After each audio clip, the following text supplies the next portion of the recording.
This is The House in Paris, written in 1935 by Elizabeth Bowen. I was attracted to this book as soon as I saw the cover. It doesn't really show very much, it's just an interior of an old room, and actually it's from Das Balkonzimmer by Adolf Menzel.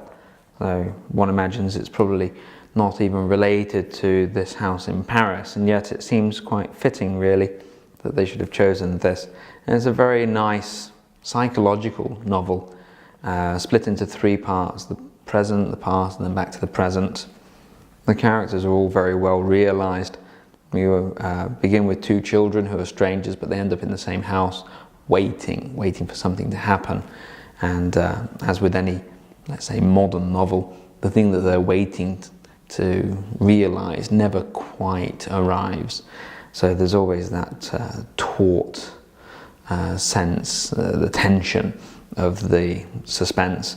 And that works very well. And the second part is basically an explanation of why they are there waiting, who the people are who own the house, who live there. The old woman upstairs dying very slowly, her middle-aged daughter whose life was one long series of disappointments.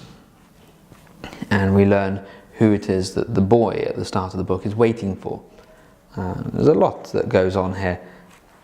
On the face of it, it doesn't seem like the plot is that rich, and yet the language is so wonderful and so full of life and grace that it's a very good read, one that I didn't struggle with even for a moment.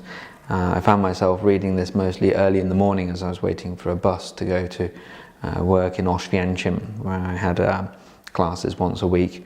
So I'd sit in a cafe and quite happily read this. I never felt drowsy from that task, despite the warnings that I'd been given that perhaps this would be a little bit too